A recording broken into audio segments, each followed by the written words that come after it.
In American society, money is a taboo topic. We're taught at a young age it's improper to talk about it, but we're also bombarded with messages about the power and importance of money in our everyday lives.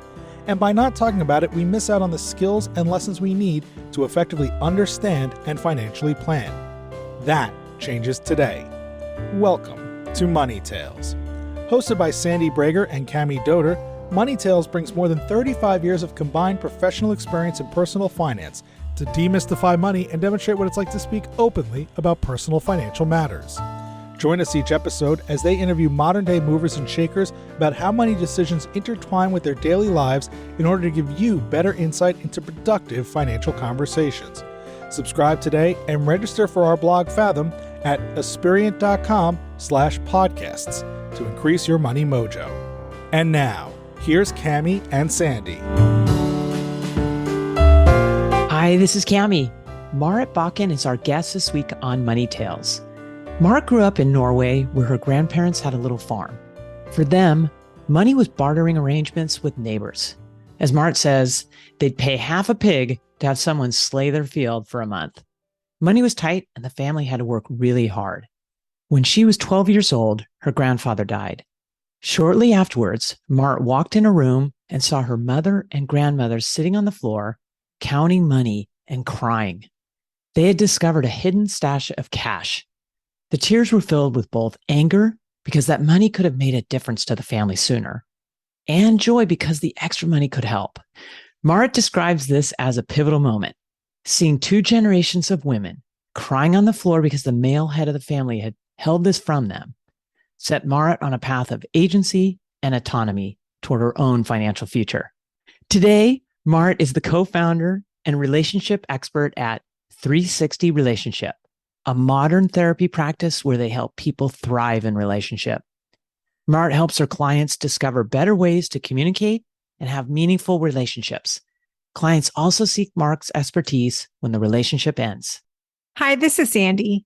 Here are 3 key Money Tales conversation topics Marit hits on in this conversation. First, how there doesn't have to be so much pain and secrecy around money. Talking about money helps prevent these feelings. Second, in couples, it's not uncommon for one partner to have or earn more than the other. This fiscal inequality can create power dynamics which need to be navigated. And third, how couples should create a joint vision of their life together. This vision can help organize them around money. Really think through how you want to live and how that impacts your personal finances. We hope you share this episode with a friend, and please subscribe to Money Tales on your favorite podcast platform. Now, on to our conversation with Marit Bakken. Hey, Money Tales listeners, we're excited about our conversation today with our guest.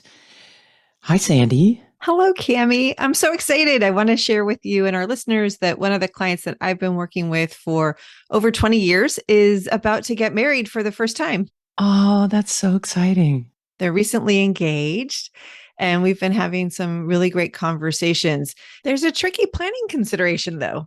The client lives in one state, her fiance lives in another state, and they have plans to move to a third state.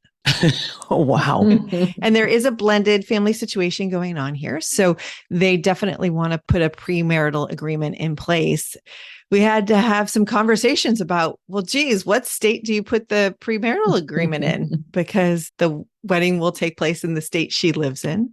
It was really interesting to do a little bit of research. And it looks like, even though there's some conflicting advice given along the way, it looks like the best place for this particular prenup will be in the state that they are going to reside in. And so we're in the process of connecting each of the parties with family law attorneys in that state. And I think both of these individuals are committed to the premarital agreement process. They see it as a very positive one. And we've had some very productive money conversations to help get them ready in understanding what's involved with the process and how it works. You know, Sandy, as you were talking and sharing that story, I'm thinking, what a nice way of warming up the conversation around prenups when it was more talking about where do we do it. And so you could almost, I could see it being a warm up and then a really nice segue into setting them up. Yeah, it was fun. And it's been a great start to the conversation and many more conversations to come. But like I said, they're both, I think, very open and excited about forming a life together. And I think this process will help them make some really good decisions that makes each of them feel good about how they're going to work the money aspects and some other aspects of their lifestyle going forward. Excellent. Well, maybe our guest today will have some thoughts on partners and having many conversations. I'd like to welcome our guest today, Marit Bakken. Welcome to Money Tales. Thank you so much. Thanks for having me. Hello, Marit. Hi. Would you start us off by introducing yourself and sharing 2 to 3 pivotal moments that really impacted you, making the person you are today? As I'm talking to you, I'm sitting in Norway, which is where I grew up till my early 20s when I moved to the United States to go to school. So that was one pivotal moment for sure when I moved, from a big safety net that the social democratic enclave of Scandinavia provides to United States. So very, very different. And other pivotal moments have been, I guess, as it relates to money, I'm going to take it back to that because this is Money Tales. So when I was 12, my grandfather died. And I'm from a very blue collar family when I grew up, in Norway. My grandparents had a little farm that they did bartered with neighbors and to make it, right? So, hey, you want half a pig if you come and slay my field, for a month, that sort of stuff. And my dad was a bus driver and my mom worked in a kiosk and they all worked hard. That's all I remember when I was young. They really worked really hard. So when my grandfather died when I was 12, that first of all, it took a big piece of their economics away because he obviously worked hard and was the leader of this farm. But also what happened is that my mom and grandmother found a bunch of money he had hidden. Where was it hidden? I don't know, actually, but they were sitting on the floor and I came in and I guess I wasn't supposed to be there, but I opened the door and there they were sitting on the floor counting money, literally counting bills and crying. And I was like, wow, what's going on here? And I was just told that, your grandfather had hidden this money. We didn't know about it. And on one hand, they were like angry because this could have made such a difference. They didn't know that this, I guess, safety net was there. It was probably how he looked at it. While there was always like not enough money to do much of anything. So they were pretty upset about that. And on the other hand, they were like happy that now they had a little bit extra, right? Probably wasn't a lot of money, but it made a super big impact on me. Like, wow, especially as women. There are 2 women, 2 generations ahead of me are sitting on the floor crying because the male in the family the leader of the family, I guess, had held this from them. So for me, I was like, wow, I'm not going to sit on the floor and cry over someone else having control over my money, right? And I don't know, when I was 12, I was really sad because my grandfather had died and I was very close to him. But thinking about it in the aftermath, when you guys brought that up, yes, that made an impression that money is very, very important. No one ever talked about money, but you could just always sense it, right? That we don't have enough and certain things we can't do. I was left with my grandparents, so my mom and dad could work more till I was of school age. And so they really didn't have a lot. Marit, I'm curious. Have you ever had a conversation with your mom about what you saw, walking in and them discovering this money and how that's left an impression on you? Mm-hmm. Not really. I kind of have tried to kind of bring up how money was, and she's very unwilling to talk about money. She and my dad they argued about money. They didn't talk about money. And for me to ask anything about money, that was totally I was not allowed to ask about that. I was the kid. Right. I'm so curious about this because I had a similar experience growing up in that my parents argued about money a lot. And the takeaway I had was to be financially independent, meaning to make my own money and not be dependent upon someone else because I didn't want to have those arguments. And I'm curious, in your experience, watching your mother and your grandmother count this money and having parents who are arguing about money, not really talking about it with you, you said these made a lasting impression. What did you do with that impression? How did it impact decisions you made as you went forward in life from a young girl? Yeah, I think, well, looking back, sort of how I lived my life, you mentioned prenups and so on in the beginning, right? Having clear understandings about how you operate in a family system around money, having open conversations about them. I mean, these are things I've learned over time, right? Because that certainly wasn't the model that was taught to me. But it didn't make sense to me that there had to be so much pain around money. It just seemed like that was my takeaway from it was secrecy and it was pain, those two things. And I didn't want to have that. I didn't see any reason for it. So I think that's been my takeaway. Tell us about the decision to move to the United States, leaving this safety net. I appreciated using that word because I feel it, and moving to the United States, a whole different world. Yeah, I think it's something that dawned on me, maybe not exactly then, but more as I decided to keep staying in the United States. That this is really the country where you have to make it on your own. If you don't have money, if you can't take care of yourself, there is really no one else that's going to help you or a system for that. I know some having political discussions with my friends and acquaintances about that, and they see it differently having grown up there. They think we have a pretty good enough system. And remember, I've lived now way more of my life in the United States than I did in Norway. But, I was always sort of conscious about that if something bad happens here, I can always go back to Norway. Let's say my health fails or something like that. I always have something to fall back on. So you still had some sort of safety net. Yeah, not giving up my Norwegian passport. I had to for a while, but then we got double citizenship and I actually just got it back again. So that feels pretty fun. That's good. So it sounds like when you came to the United States, you weren't necessarily planning to stay here. You're just coming here for an educational opportunity. What was that like from a money learning perspective? Because you were moving from one society to another. And I imagine that the money aspects were quite different between the two. Yeah, I think, I don't know.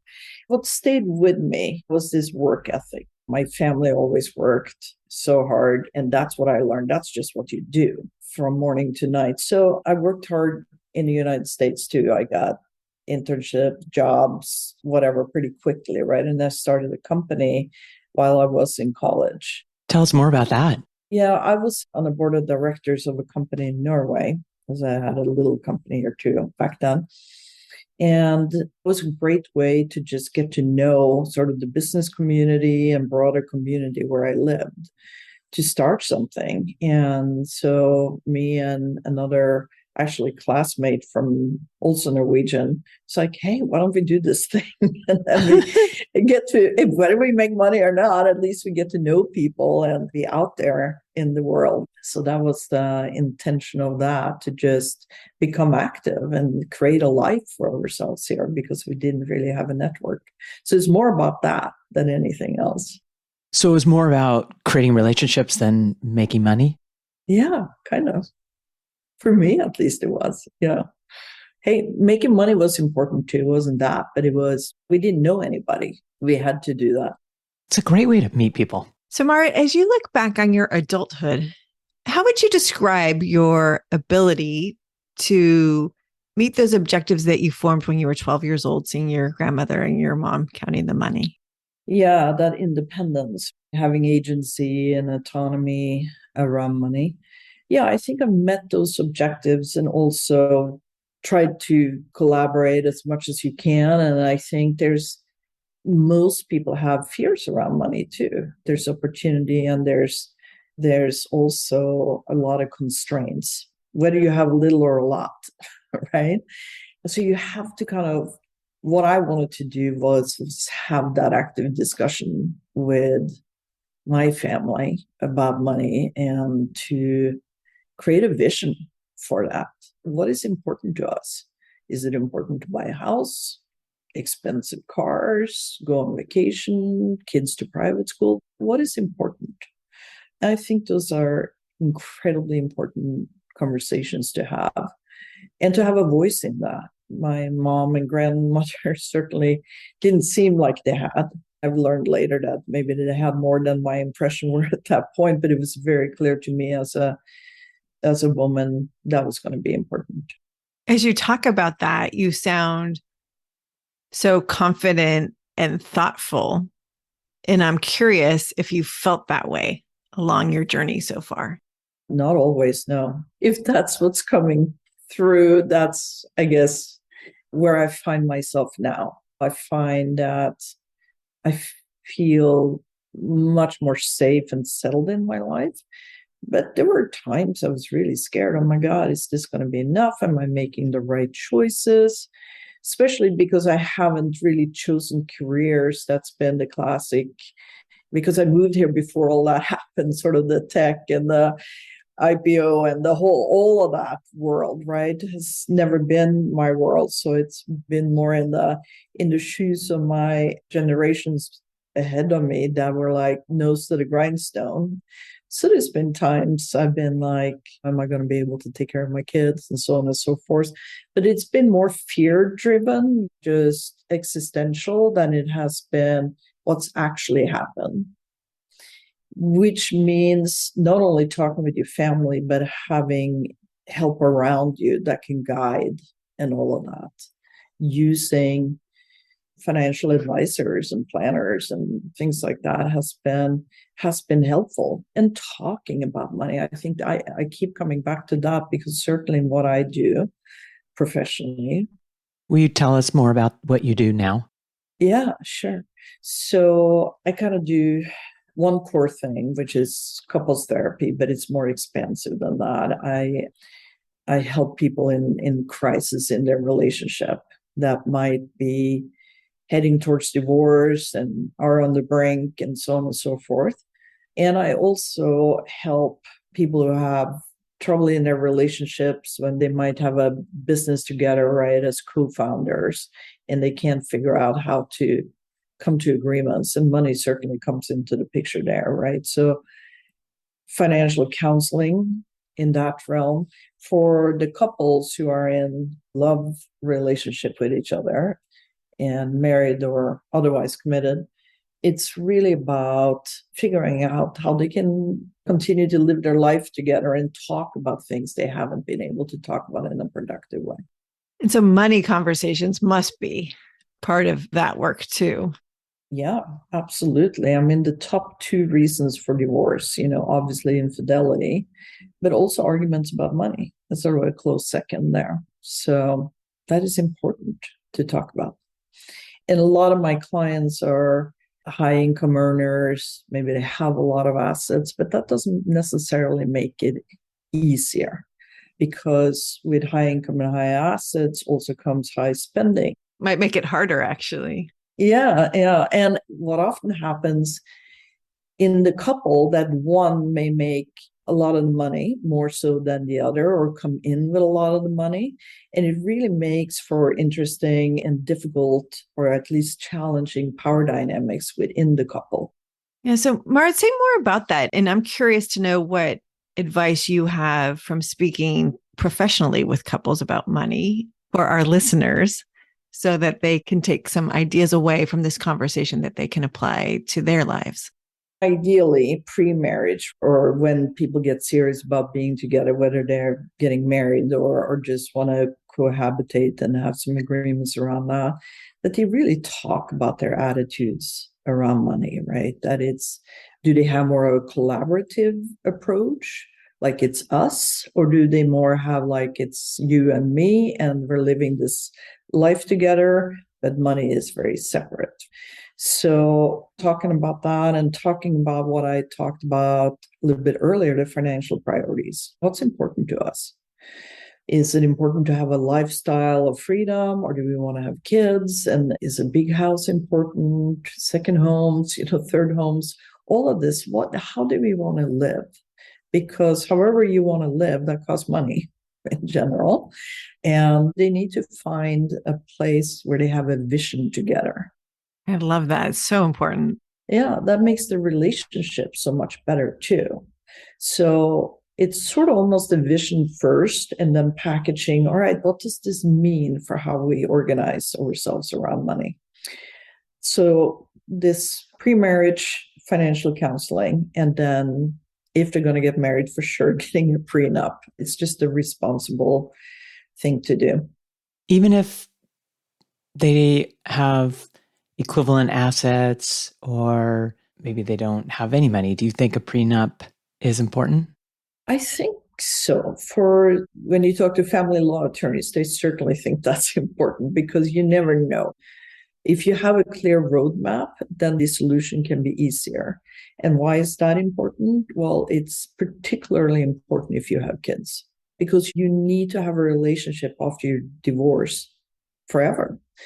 And that is one of the big drivers for me to help people, that it's not necessarily to help the two that have now decided they're going to get a divorce, but to really set it up for success as a family with their kids as they move on in life.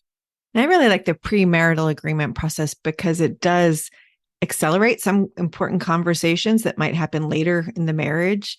And if you have them in advance, everybody already knows the expectations. You've already determined the roadmap. And I think it helps avoid some of those stresses that can come later on if those decisions aren't made already. For sure. And even more importantly, I think it can make them excited about what's possible because the vision is obviously to stay together. That's why you're getting married. And like this can be not just like in case we get divorced in the future, but that they really think through how they want to live and what consequences that has for finances and so on and so forth. Marit, once you have helped your clients establish initial money conversations, how do you encourage them to continue having these conversations in their relationship? Well, a lot of my clients, I've worked with them for a long time because that's one of the reasons they want to keep the conversation alive, keep the relationship going, not just to work through when it's difficult, but to how can this be even better? People think about couples therapy as like, oh my God, we can't communicate. We're in a crisis. And by the way, most people can communicate just fine. That's not the problem, right? The problem is more that it's emotionally stuck. So once we can get that sort of emotionally stuck and they feel safe to really open things up and they have a different platform of feeling good about where they are and their future, then how can it get even better? So people get pretty excited about that work. And money just keeps coming up because people make more or less or have some unexpected life situations with the older generation or their own kids or themselves that changes everything for better or worse, richer and poorer, as they say. So it can really be a bonding experience and something that glues them together emotionally, that they can meet these challenges by having these open conversations and ongoing conversations. Sounds powerful, Marit. I'm wondering, how did you get interested into this particular line of work? I went through my own divorce, and that was jarring on all levels. And we had 2 children. And there wasn't the kind of help I thought was needed at the time, or at least we couldn't find it. So we went through the kind of classical one attorney each and hammered through it. And I still believe there's so many good and there's high value. You kind of have to have attorneys involved. That's great. But then you have to have conversations, right? Because that becomes it can become very rigid and confrontational, and you're sort of on the opposite side of the problem instead of going, hey, we have a problem jointly here that we need to solve. How do we do that? So I wanted to help with that, and I wanted to help with the whole kid aspect around this, right? How can you make this as good as possible for the kids? How old were your children when you got divorced? They were 6 and 10. So they were fairly young. But I don't think it matters what age they are, because I've seen people get divorced. Now we're talking about gray divorces and so on. Like a lot of people in their 50s and 60s are getting divorced now. They kind of waited till the kids were sort of established and stuff. And then they don't have too much in common anymore. And the kids of them, they're not kids anymore, but their offsprings are fairly devastated by this process sometimes. So it doesn't matter. It's always a big life change when your parents are making this decision. You had your own experience. You wish it was different. So you pivoted and became a couples therapist. And I'm wondering, what impact did pursuing this vocation have on your personal life and on your former marriage and with your children? I don't think much, I mean, it's just something, it's like a field I've always been interested. It wasn't really that, like I was a welder before and suddenly I'm a co-parenting and a counselor and mediator. I actually had a communications company for 10 years prior to that, and always sort of been in business in my life, and by necessity, I had to communicate and collaborate and so on and so forth. And actually, when I was in Norway talking about big turning points in life, I really wanted to study psychology when I was 18.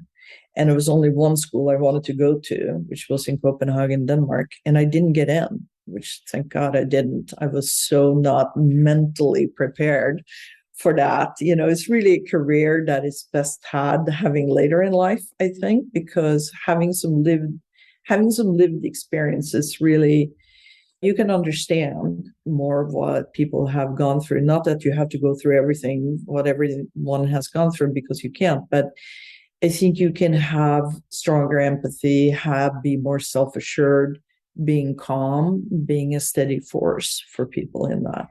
Seasoning matters. I think so. Yeah. I can appreciate that. Marit, what's next for you?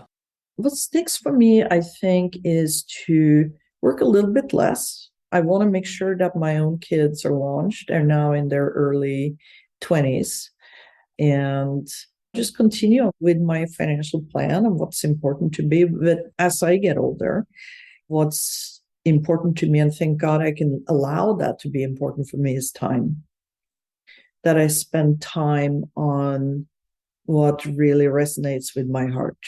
And that is certainly some client work, but it's also a lot of other things. So that's important. Marit, do you think about money much these days? Yeah, I do.